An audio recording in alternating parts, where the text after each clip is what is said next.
अस्सलाम वालेकुम जी, मैं हमारी अली, आप देख रहे हैं मेरा चैनल। वेलेंशिया टाउन में अमरीकी खातून और बच्चों के केस का रुख मुकम्मल तौर पे इस वक्त तब्दील हो चुका है। अमेरिका और कनाडा से अलीना की बहनों ने सख्त तरीन बयानात दिए हैं। असल मसला क्या निकला, असल कातिल कौन है, जहर कौन लेकर आया। अलीना ने एक दिन पहले जो है वो क्या कहानी सुनाई थी, क्या कहीं से लग रहा था कि वो इतना बड़ा इकदाम कर सकती है, इकदाम उठा सकती है। नासिर डोगर से शादी क्यों और किस तरह से हुई, तमाम तफसीलात सामने आई हैं जो रूह को झंझोड़ रही हैं। 16 साल बाद पाकिस्तान वापसी केस में फ़ातिमा नाम की जो औरत है वो कौन निकली, उसका क्या लेना देना था, क्या मामला था, आज की वीडियो में इस पर बात करते हैं। रिक्वेस्ट है चैनल को सब्सक्राइब करें, आपके सपोर्ट की ज़रूरत है और आपने वीडियो को आखिर तक मुलाहिज़ा ज़रूर फरमाना है। वेलेंशिया टाउन में खातून और उसके 3 बच्चों की हलाकत के अफसोसनाक वाक़े की तहकीकात में कुछ अहम तरीन पेशरफ्त हुई है। इन्वेस्टिगेशन पुलिस के मुताबिक पुलिस ने वेलेंशिया टाउन में जाँ बहक खातून के अमेरिका और कनाडा में मुकीम बहनें जो हैं उनसे रब्ता करके उनके बयानात कलमबंद किए हैं। जाँ बहक खातून की बहनों ने अपने बयानात में तस्दीक की कि खातून जो है वो ज़हनी आर्ज़े का शिकार थी। पाकिस्तान रवानगी से कबल जो अलीना है उन्होंने बताया कि उनकी तबीयत पहले से बेहतर हो गई है, जिसके बायस उन्होंने अपनी अद्वियात का इस्तेमाल भी कम कर दिया था। पुलिस का कहना है कि वाक़े के सिलसिले में ज़ेरे हिरासत बच्चों के जो वालिद हैं, इब्तदाई तफ्तीश के बाद उसको रिहा किया गया है, जबकि केस की मुख्तलिफ पहलुओं से बादस्तूर जो है तहकीकात की जा रही है। इन्वेस्टिगेशन पुलिस के मुताबिक वाक़े की तमाम मुमकिन वजूहात का जायज़ा लेते हुए शवाहिद की रोशनी में हम इस तहकीक को आगे बढ़ा रहे हैं।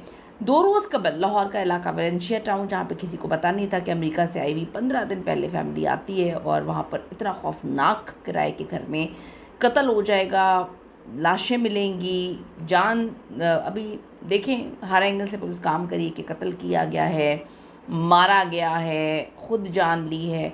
लेकिन जब लाशें 4 लोगों की बरामद होती है तो लोगों में शदीद खौफ व हिरास है, जिसके बाद पुलिस ने घर के सरबराह नासिर डोगर को जो है गिरफ़्तार किया था। 40 साला अलीना, 16 साला रेहान, 11 साला अलीशा और 9 साला अरसल के नाम से इन लोगों की शनाख्त हुई है। DIG ऑपरेशन फैसल कामरान का कहना है कि बच्चों की वालदा भी घर में मुर्दा हालत में पाई गई।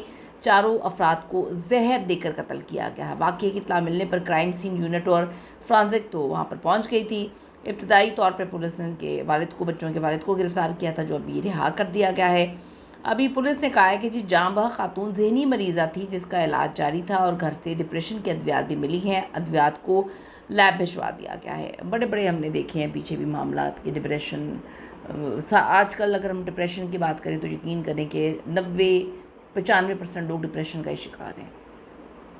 जो इस वक्त हालात चल रहे हैं, जो सिचुएशन चल रही है, हर जगह पर ऐसा ही है। लेकिन इतने अरसे से 3 साल से वो डिप्रेशन में मुब्तला थी, तो उसने पाकिस्तान आने का इंतज़ार किया कि पाकिस्तान जाकर मैं ये सब कुछ करूँगी। बड़ी आसानी से उसको जहर मिल गया, या तो फिर अमेरिका में जहर नहीं मिलता था, या फिर जो है उसको तरीके नहीं पता था कि किस तरह से मारना है, या फिर जो है उसको आइसक्रीम नहीं मिलती थी।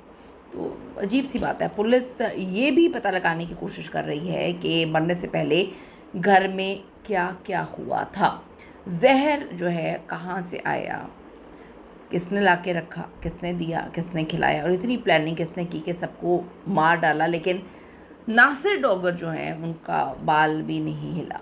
अलीना 16 साल बाद पाकिस्तान क्यों आई? 16 साल बाद क्या मरने के लिए पाकिस्तान आई थी?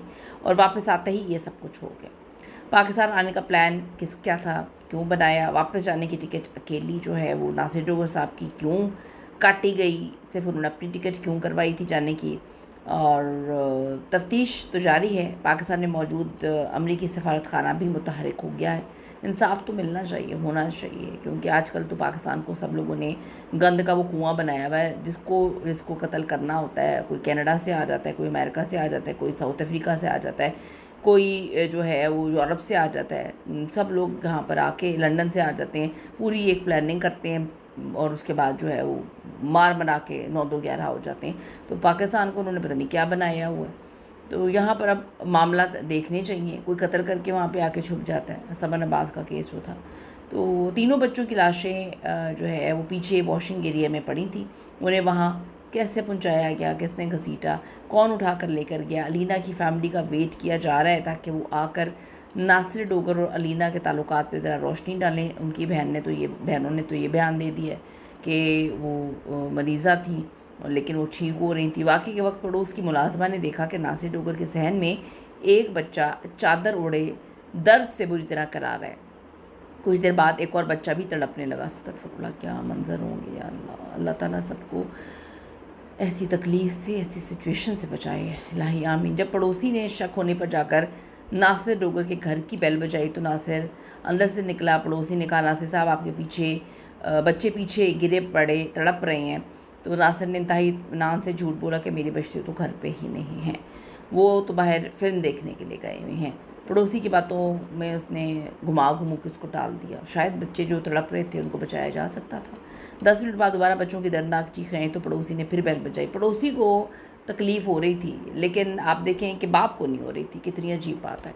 उस बार अंदर से नासिर की बीवी भागती हुई बाहर आई, जिसके मुंह से झाग निकल रही थी और वो चिल्ला चिल्ला के कह रही थी, ये मेरे बच्चे खा गया, ये मेरे बच्चे खा गया, इसने मेरे बच्चों को मार डाला। अब इसको भी क्या निगलेक्ट कर दिया जाएगा? इस पर आपकी क्या ओपिनियन है? ये बहुत खौफनाक बात है, ये खौफनाक चीज़ है। अल्लाह ताला जी हम सब पर रहम करे, और जिसने सब कुछ किया उसको कैफ़रे किरदार तक पहुंचाना ज़रूरी है।